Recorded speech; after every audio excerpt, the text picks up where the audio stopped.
Picture this. It's 1999. You're a Nintendo developer. You just spent 5 years of your life creating Ocarina of Time, the game that redefined what 3D gaming could be. It's the highest-rated game of all time. You're on top of the world. And then, your boss walks in and says, "Great job. Now make another one. You have 1 year." Most teams would have made Ocarina 1.5, a safe sequel. More dungeons, same formula. Instead, they made the darkest, weirdest, most experimental Zelda ever created. A game about death, grief, and the end of the world. This is the story of how limitation bred innovation. How Majora's Mask went from a recycling project to a masterpiece. And why, 25 years later, it might be the most important Zelda ever made. Let me paint you a picture of game development hell. 1 year. That's what Eiji Aonuma and his team had to create a full 3D Zelda sequel. For context, Ocarina took 5 years. Breath of the Wild, 6. In a 2015 interview, Aonuma remembered the team's reaction. "What in the world are we going to do?" The constraints were brutal. Reuse Ocarina's engine. Reuse the assets. Reuse Link's model. They couldn't even age him up. So, they got creative. If we can't change the assets, let's change what they mean. That horse you rode in Ocarina, now it's your companion with a tragic backstory. Those re-deads that jumped on your back, now they're frozen in a dancing pose, victims of a curse. Can't build many new areas? Fine, make players revisit the same town over and over, but change it each time. The 3-day cycle wasn't some grand artistic vision. It was a solution to a technical problem. They literally could not build enough content for a traditional Zelda. So they built a Zelda where you replay content, but it feels different every time. Aonuma later called it recycling at its best. But here's the thing about constraints. Sometimes they force you to find solutions you'd never consider otherwise. The team couldn't make Ocarina 2, so they made something nobody had seen before. They made a Zelda about failure. Okay, let's talk about how dark this game really is. And I don't just mean aesthetically, though yes, the moon wants to eat you. I mean thematically. This is a game where you can permanently fail. Take the Anju and Cafe quest, the engaged couple separated by a curse. You spend 3 entire days, real hours of gameplay reuniting them. You navigate schedules, deliver letters, fight thieves, race against time. And when you finally succeed, when they embrace in the final hours before the apocalypse, you have to reset. They forget. The wedding is off. Again. In any other Zelda, you'd fix this permanently. Save the couple, get heart peace, move on. Not here. Here, your victories are temporary. The game is full of these gut-punch moments. Romani, the little girl who wants to save her cows from aliens. Help her and she's traumatized. Don't help and it's worse. The Deku butler, weeping over a twisted tree that used to be his son. Pamela, hiding her cursed father in a closet, telling him everything will be okay, when it absolutely won't be. The Goron elder, frozen solid while his baby waits for a lullaby. This isn't Nintendo being edgy for the sake of it. It's Nintendo asking, what if heroism isn't about permanent solutions? What if it's about choosing to help, even when that help will be erased? What if the real victory isn't saving the world, but proving that someone cared enough to try? Heavy stuff for a game rated E for everyone. Here's a fun exercise.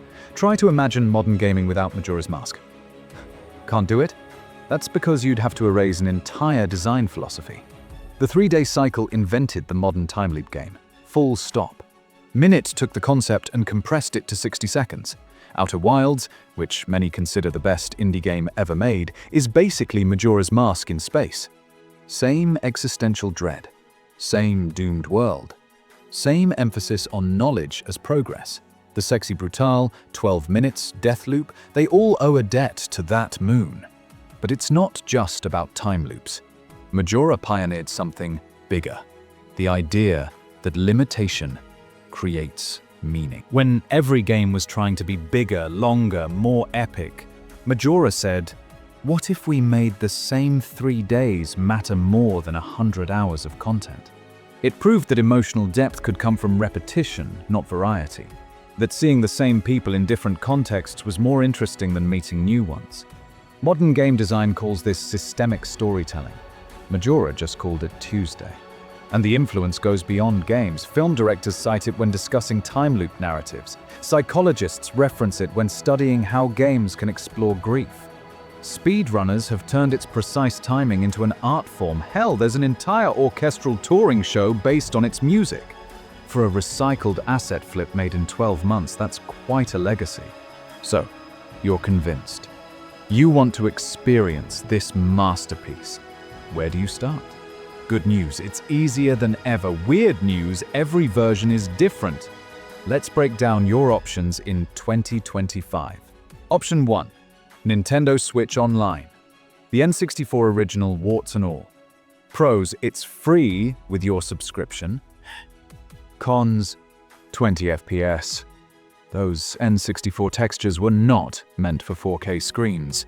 And the input lag, oh! Option 2. The 3DS remake. This is the controversial one. They changed the boss fights, made saving easier, and added fishing for some reason. Purists hate it. Newcomers love it. The graphics are gorgeous, the quality of life improvements are real, but some of the atmosphere got lost in translation. Your call. Option 3. The Underground Railroad. Look, I can't officially recommend emulation, but if you happen to find the GameCube Collector's Edition and some HD texture packs, the fans have done incredible work. 60 FPS patches, widescreen support, restored effects. There's even a mod that combines the best of N64 and 3DS versions. My recommendation? First-timers, go 3DS. The improvements outweigh the changes, and you can actually save anywhere. Veterans, NSO for nostalgia, mods for the definitive experience. But honestly, any version beats not playing it. This is one of those games that transcends its technical limitations. Because Majora's Mask isn't about graphics or frame rates, it's about feeling something. 25 years. That's longer than many of you watching have been alive. In game years, that's ancient, prehistoric. Most 25-year-old games are curiosities at best. But Majora's Mask? It feels more relevant now than ever. In an age of endless content, it argues for depth over breadth. In an age of power fantasy, it argues for vulnerability. In an age of permanent progress bars and unlockables, it argues that sometimes the journey matters more than keeping the rewards. Maybe that's why we're still talking about it. Still analyzing it. Still discovering new details. Still feeling that particular cocktail of dread and hope when we hear the Clocktown bells. Majora's Mask shouldn't exist. It was too weird, too dark, too different. It was made from leftover parts by an exhausted team racing against an impossible deadline. It should have been forgotten. Instead, it became timeless. Funny how that works. Happy 25th anniversary, Majora's Mask. You've met with a wonderful fate.